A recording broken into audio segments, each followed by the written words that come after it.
Whenever I hear the name Seekins, I expect top of the line quality and accuracy, precision, something extremely well made. Because everything that I've touched that's Seekins in the past, or other people have touched and have told me about it, have been nothing short of super impressed by them.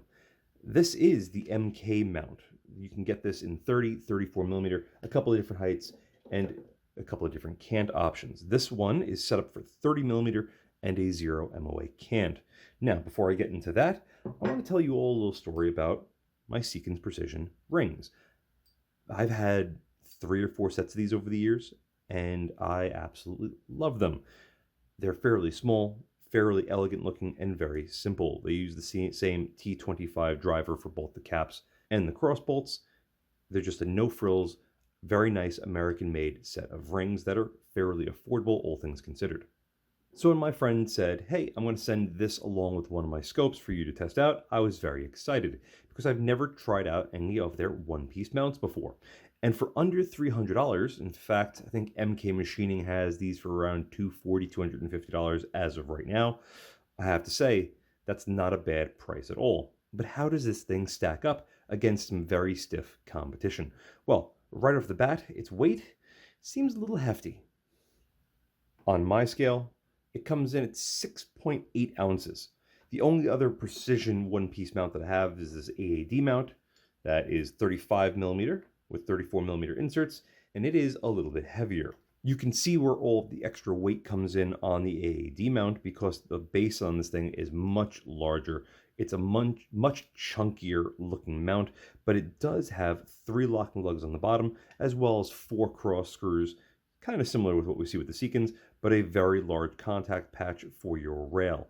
So that explains why this is so much heavier than this. As always though, let's start at the bottom and work our way up.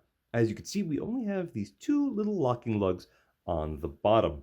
We do have all of our information that we're going to need to know, 30 millimeter, 0 MOA cant, and where forward is. Going to quickly pull out the screws so we can take a look at how large these are and how well the cap is made. And that really short little nub that's going to interfere with our pick rail. It's a little bit shorter than I was expecting, considering that their mounts, their beautifully machined mounts, have a much larger contact patch. I don't know why they opted to do that, but they did. I'm assuming it's going to be fine, but there's only one way to see if this is going to lock up on a rail with any sort of confidence. Pulling out the second set of screws on the claw, and you can see we have a couple of pieces of aluminum debris in there. You can see a little bit of anodizing dust coming out. You can see that the threads on this rearmost screw look like they've been, not stripped, but definitely rubbed against the screw. Everything felt fine when I was removing it, so it might have just been a slight burr on the thread. As far as how the mount will actually interfere on a rail, a little bit of wiggle back and forth, but that's to be expected. And it does lock up at least well on the pick rail. You can see how it looks right there. But still, I would like to see a larger contact patch than that. I don't know why they chose to go so small when very clearly their other products don't do that. From there, though, you can see that they've made some vain attempt to lighten the weight on this mount by hollowing out this rear pocket, and it does look pretty good. On top, you can see that they have this really nice, aggressive cut on top, and they decided to put their logo on both surfaces, which is not easy to do machine-wise, ladies and gentlemen. That requires a lot of time with a very fine end mill, and to see that they put the effort into that is pretty cool. I just wish they put the same effort into slightly larger lugs, but whatever. On the side, you can see that this is also very nicely contoured to follow the inside of the claw, and it looks very elegant and very sleek. If you're a fan of pretty looking mounts, this has definitely got to be towards the top end. It just looks organic in a way, yet industrial. It's very, very cool looking. As far as the top mount of the bottom section of the mount, you can see we have a nice large flat area in here, which is perfect for putting a slide veneer, rotating up to square up the bottom of the erector housing on a scope. That is my preferred, very fast and rough way of leveling a scope inside of a mount, and the wider this bottom area is, the easier it becomes. Removing one of the caps yields the exact same size and length screw, which is great. It's smart just to run all of your hardware the same. It's cheaper and easier to put things together, which is awesome. Looking at the cap, we're going to start at the top, and this looks very similar to what I've seen on most of the other Seekins products. Again, I'm going to roll these in, and you can see they're probably the exact same cap. Some slight different finishes, maybe the anodizing's changed a little bit. As far as the inside burr of the recessed holes for the screws, I have to say this new one on the left has a little bit more of an aggressive edge over here. In fact, you could see a burr, don't mind my destroyed hands, but you could see a burr right there on that edge, whereas with my other ones, it's much, much cleaner, as if they did a little bit more post-processing on this older set. It's not the end of the world, but it's just not something I was expecting. Underneath, we have a very nice looking finish, but you can also see we have a little bit of chatter. It's going to be really, really difficult to pick this up. Let me see if I can focus on that.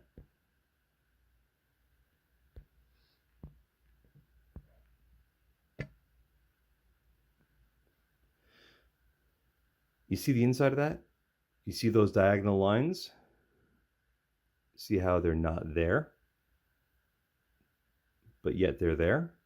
That is probably tool chatter, and that means that the surface is not 100% perfect. This is the stuff that I sort of pay attention to, because that's the devilish details that, they sometimes add up to be problems. I'm sure it's not going to be a problem. You can't feel it. Scratching it with your nail, you can't really see anything, but it's definitely under the anodizing. Looking at the bottom part of the mount, you can see we have some horizontal lines there. Those are definitely tool marks on that side. And on this side, can't really pick anything up. I think the light would be better if I did that. Yeah, you could still see the exact same horizontal lines on there. Much more even, much smoother than what we see on the cap. Just because I have it, this is one of my old caps from my rings. You can see that this has been used quite often. I've had several different scopes in these over the years, but you could see that at least the finish on it, albeit slightly worn from being torqued and torqued and torqued and torqued, looks more even. I do not see any sort of discrepancy as far as a smooth to coarse finish or tool marks or anything of the like. It just seems to be a little bit better overall. You can see where the high contact patterns are, where we will torque down the screws. In fact, you can see that there's a little groove there and a little groove there where it doesn't seem as polished. That is just how the torque load affects the anodizing when you torque down a cap on a ring around a scope tube. Overall, I like the look of this mount a lot. I think for the sub $300 price point, the fact that Seekins even made something that's in the mid-ish 200s is pretty impressive. However, there are a couple things that have me wondering if maybe they've not cheapened their products, but have just tried to produce their products a little bit faster, and maybe some things are slipping through the cracks. Design-wise, I don't know why they opted for such a very small contact patch for the locking lugs for the pick rail. I don't know why, but I'm sure there's a reason. As far as the threaded holes, this rear one definitely had a problem. You can very clearly see there are mar marks on the inside, and the anodizing is damaged. That could have been from one of the included fasteners. As far as the rest of the mount, the finish on this is quite good. Nail doesn't really rub off, cleans up very easily, very quickly, and it just looks absolutely sensational. However, it still makes me wonder if maybe they're just trying to produce things a little bit too fast. And the proof is in the cap, actually. The marks that we saw on the inside and the burrs on the outside are just not what I've come to expect from Seekins Precision. Hopefully this is just a fluke and it was just something that got through QC, but time will tell. Now, let's see if this mount can properly return to 0 once we've already torqued it to a rail and 0 to scope on my tracking setup. Down here with the Seekins precision mount, we have everything torqued up. The SWFA 16X is perfectly lined up and ready to rock. I only went 30 inch-pounds on the cross bolts for this because I really don't think it needs much more than that. I'm going to start by loosening up the front inside, then the rear inside, then the front outside, then the rear outside, because there are 4 screws. Wiggling it, you can very clearly see that it's loose. I'm then going to put slight pressure pushing forward. I'm going to snug the front inside, the rear inside, the front outside, and then the rear outside. And then I'm going to repeat the same process, torquing it down.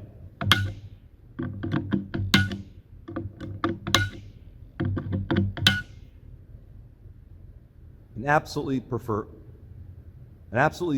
performance. I'm going to repeat this process 2 more times.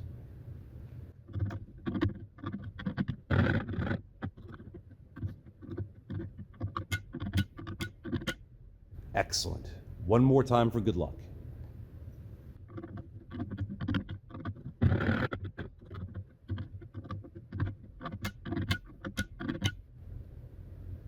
That, ladies and gentlemen, is just about as good as you can get.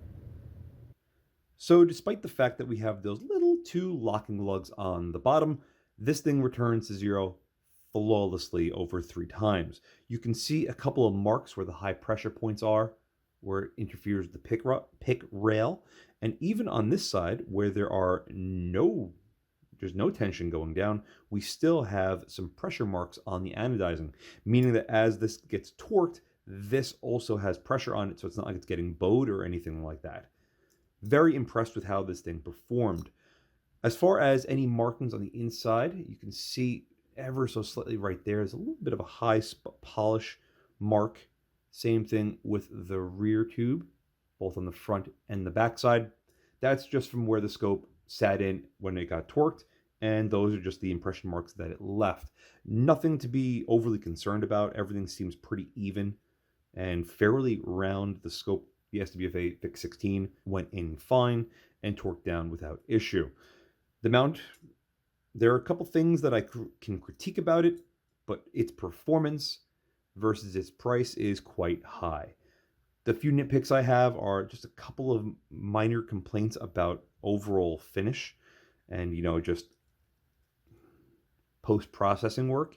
But beyond that, this is a pretty stellar mount for the price point. And with that being said, a huge thank you to one of my Patreon providers for sending this in for me to review.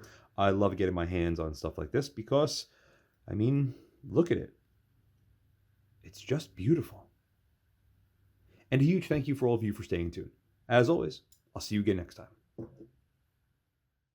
And a huge thank you to my Patreon providers and my Subscribe subscribers. Without you, this truly wouldn't be possible. If you'd like to support my channel but don't want to join either of those, I completely understand. But you could still help by using my affiliate links in the description below, and or like, share, and subscribe as always.